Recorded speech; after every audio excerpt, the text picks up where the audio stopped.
The One Day Cup, now that the 100 has started, has become a youth competition, and some people think that that's a bad thing. We at the Cricket Draft think that that's an amazing thing because we get to see so many talented players, and there was talk around the Cricket Draft HQ of been the best under 23s player, or who's would get into a team of under 23s players. So that's exactly what we've done, and we've put it into a team that would fit into the Cricket Draft team of who the best players would be this competition so far. So before we get into that, please remember to like, please remember to subscribe. We are trying to hit 1,000 subscribers, and it would massively help us out. If you could just click that subscribe button, it is completely free, so go ahead, click it. You'll never ever miss out on any information that you need for any county cricket, fantasy cricket. Any news you need will be on this channel, so make sure you don't miss out. In the first batting spot is Acer Tribe. Now, I did a podcast previewing the kind of English summer back in April, and the person that I did it with was so excited about Acer Tribe, and I hadn't really seen him up until this year, but he has had such an incredible year, and the end of the tournament that he ended up having was just incredible. He scored 825 points, scored over 110 points in each of his last 4 games, hitting some real form, 401 runs at an average of 80.2, the 5th highest of all batters in the competition at a strike rate of 95, and doing this at an age of 21 is really exciting. Now, he's down as a bat. He's definitely going to be a future all-rounder. He could reach those levels because he did get a few overs under his belt. He's bowled a bit in the county championship as well. He took 3 wickets at economy of 6.4, and for a bit of part-time, that's not terrible. A top score of 131 against Leicestershire, and it was incredible, giving Glamorgan their first and only win of the whole competition. It wasn't Acer Tribe letting Glamorgan down. Sometimes it was the rest of Glamorgan letting Acer Tribe down, because he's a real talent. Our next batter on the list, and someone who really could have been an all-rounder. It was Surrey's shining light throughout the whole competition of the One Day Cup. Ollie Sykes, only age 20. I thought he was a little bit older than that, but no, he is only 20. 875 points he scored in total, 70 plus runs in 5 out of 8 games. Now, Surrey's main team, they lost a lot to the 100, but he looks like a real talent coming through and could be someone that is in that Surrey side throughout. You know how they like to bat deep. They like batters that can bowl. They like bowlers that can bat. And he fits into that Surrey mould really well. He scored 338 runs at an average of 42.25, a strike rate of 96, and with a top score of 115 versus Derbyshire. He was also involved in a 265-run partnership with Adam Thomas, the highest third wicket partnership of the whole tournament, and picked up a really useful 7 wickets at an economy rate of 5.83, picking up a wicket every 20 balls that he bowled. Real talent, could be a stalwart for that Surrey side going forward. Our third and final batter, Charlie Allison from Essex, just age 20, 670 points in total, over 70 points in 4 out of 8 of his games, 418 runs at an average of 52.25 at a strike rate of 95. Again, one of these players that you could see being part of that Essex side for a very, very long time. He was in the top 10 of 6 hitting, so that is going to translate whether it's the county championship or it's moving to the T20 Blast. He felt like a player that could go and play the shortest form and play the longest form. He looks like he's got that ability and had such a good One Day Cup to average over 50 at the age of just 20. This is the great thing about the One Day Cup, is it gives players like Charlie Allison a chance in the side to prove himself that he really is that talent that Essex think he is.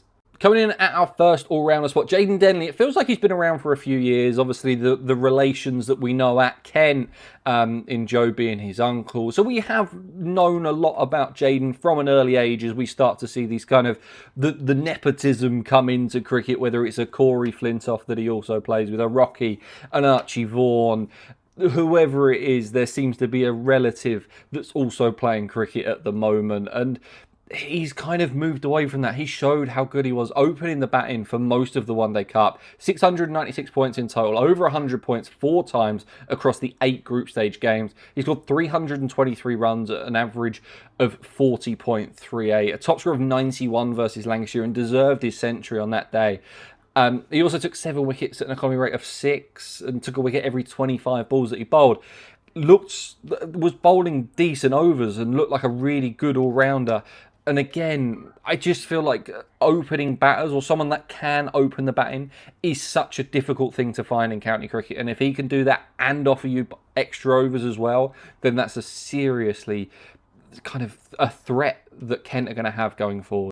In that next all-rounder spot is Matt Revis, age 23, so he is on the higher side, but he's had a really good year, no matter the format. 785 points, and all of these came across 5 games. He did get picked up for 100 gig, but played so well in the 5 games that he did. He deserves his spot on this list, scoring over 75 points in each of them. 234 runs, an average of 78, and a strike rate of 125. We've seen what he's done in the Blast. He came into the Yorkshire side in the County Championship because of some problems with the overseas and performed well there as well. He is such a good talent. A top score of 85 versus Somerset. He took 6 wickets at an economy rate of 5.47.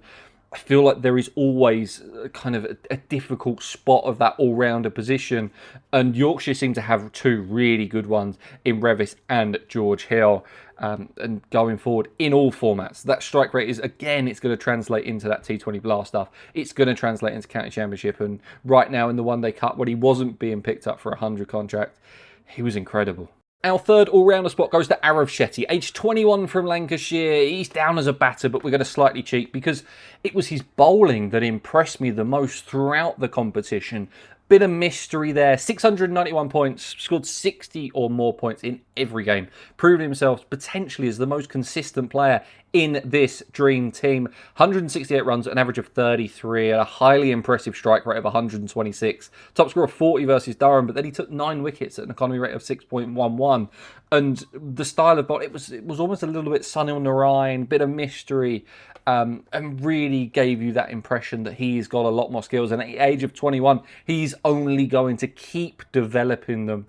Will be definitely an all-rounder next time. So the time of you having him as a batter was just for this tournament only. Going forward, he would definitely be an all-rounder because, if anything, it was his bowling that impressed me a lot more than his batting. Rounding out that all-rounder spot, Luke Benkenstein, age 20 from Essex, is our last all-rounder. 938 points. The highest scorer in this under-23s dream team, scoring over 200 points in 3 separate occasions. 303 runs at an average of 37, a strike rate of 127, so knew how to whack it at the back end of the innings. Highest of any player who scored over 300 runs, a top score of 83 versus Surrey. He also took 11 wickets at an economy rate of just a shade under 7. Again, a really talented all-rounder, and going forward, Essex are going to really benefit from having a quality all-rounder at the age of 20. That strike rate is up there, can play the Blast, can play the County Championship. He's got the technique to do both. Really exciting for Essex coming through, and it was a pleasure to watch him in the One Day Cup. In the wicketkeeper spot, age 21, James Rue. Who else could it be? The man with, what's he got now? 14 professional centuries at the age of 21. He is the captain of this side. He captained Somerset throughout. He's guided them into a semi-final position.